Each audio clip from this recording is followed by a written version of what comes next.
माही सिंह और आप देख रहे हैं नेक्स्ट 9 न्यूज। बीते लोकसभा चुनाव में मायावती को बड़ा झटका लगा, लेकिन अब मायावती उन तमाम मुद्दों पर बात करती हुई नजर आती हैं जिससे उनको लगता है कि अब उनका जनाधार दलितों का, चाहे और भी वर्ग हैं, उनका जनाधार उनके पास आता हुआ नजर आएगा। अब मायावती ने एक नया मुद्दा उठा दिया है। कावड़ के मुद्दे पर बोलते हुए सरकार को घेरते हुए नजर आई, हाथरस के मुद्दे पर घेरते हुए नजर आई, लेकिन अब उन्होंने काशी राम जी को एक भारत रत्न देने का मुद्दा और खड़ा कर दिया है। अब ऐसे में भारत रत्न उनको मिलेगा या नहीं, इस पर बड़ा सवाल है और बड़ी चर्चा है। लेकिन जिस तरीके से मायावती कहीं ना कहीं पार्टी का वर्चस्व बचाने में कामयाब नहीं रही हैं, और वहीं चंद्रशेखर आजाद रावण की बात करें तो वो लगातार काशी राम जी के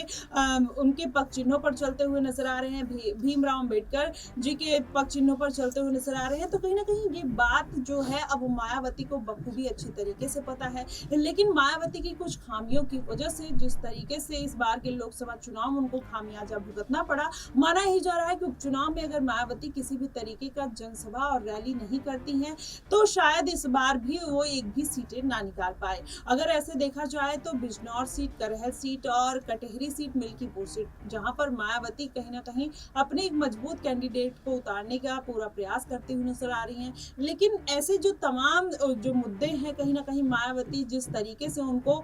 विपक्ष के ऊपर पलटवार करना चाहिए, जिस तरीके से उनको वो मुद्दा उठाना चाहिए, वो उस तरीके से नहीं उठाती हैं। बस एक ट्वीट कर देती हैं, जिसकी वजह से कहीं ना कहीं जनता उनसे दूर होती हुई चली जा रही है। और वहीं चंद्रशेखर आजाद रावण की बात करें तो लगातार वो जमीनी स्तर पर जाकर काम करते हैं, लोगों के मर्म को जानने का प्रयास करते हैं। ऐसे में कहीं ना कहीं आजाद की जो पार्टी है वो लगातार जनाधार बढ़ा रही है, लगातार दलित वर्ग से निकलकर कहीं ना कहीं ओबीसी वर्ग की तरफ शिफ्ट करते हुए नजर आ रहे हैं। वहीं कावड़ यात्रा को लेकर जिस तरीके से चंद्रशेखर आजाद ने नमाज पढ़ने वालों के लिए भी आवाज उठाई थी, तो माना ही जा रहा है कि अब चंद्रशेखर आजाद उन तमाम मुद्दों को उठाते हुए नजर आएंगे और कहीं ना कहीं मायावती इसमें चूक जाएंगी, आकाश आनंद चूक जाएंगे, क्योंकि वही आकाश आनंद जो एक विवादित बयान के चलते पार्टी से उनको बाहर का रास्ता दिखा दिया था। लेकिन अगर पार्टी में कमबैक करने के बाद भी अगर वो किसी भी तरीके का डिसीजन नहीं लेते हैं, अपने जनाधार को पाने की कोशिश नहीं करते हैं, तो जाहिर तौर पर किस तरीके से आने वाले दिनों में वो अपनी पार्टी को बचा पाएंगे, ये भी बड़ा सवाल खड़ा होता है। लेकिन भारत रत्न का एक बार मुद्दा फिर से मायावती के लिए उठाना कहीं ना कहीं दलित वोट बैंक को साधने के जैसा है, क्योंकि इस बार भारतीय जनता पार्टी की जो सबसे बड़ी गलती रही है वो कहीं ना कहीं संविधान को दरकिनार करने की रही, और जिसकी वजह से पूरा दलित वोट बैंक उनकी तरफ से खिसकता हुआ नजर आया। वहीं मुस्लिम वोट बैंक को लेकर भारतीय जनता पार्टी हमेशा से विवादों में रही है। हिंदुत्व का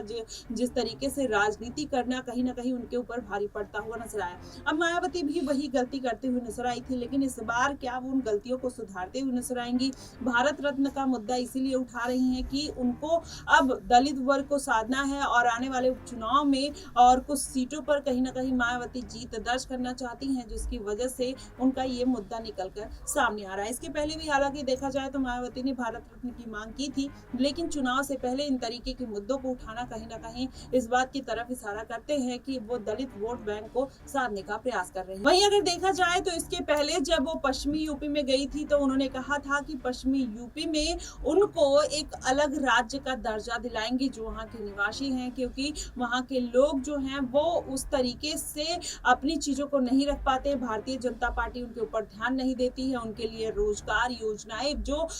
तरीकों का लाभ पहुंचाना चाहिए वो नहीं मिल पा रहा है, जिसकी वजह से मायावती ने उनके लिए आवाज उठानी चालू की थी। ये भी आकाश आनंद कहते हुए नजर आए थे कि राम मंदिर भले ही भारतीय जनता पार्टी ने बनवाया है, लेकिन अगर बाबरी मस्जिद बनती है तो पूरा सहयोग और पूरा सपोर्ट उनका रहेगा। तो ऐसे में माना ही जा रहा था कि बीते लोकसभा चुनाव में मायावती मुस्लिम वोटर्स को साधने का प्रयास तो कर रही थी, लेकिन इस बार के चुनाव में कहीं ना कहीं वो फिर से चूकती हुई नजर आ रही है। भारत रत्न का मुद्दा उन्होंने एक बार फिर से उठाया है, वो कितना कारगर साबित होगा ये तो आने वाले दिनों में पता ही चल जाएगा। फिलहाल आपको क्या कुछ लगता है आप हमें कमेंट बॉक्स में जरूर बताइएगा। फिलहाल के लिए बस इतना ही। देश और दुनिया की तमाम खबरों के लिए हमारे साथ बने रहिएगा नेक्स्ट 9 न्यूज पर।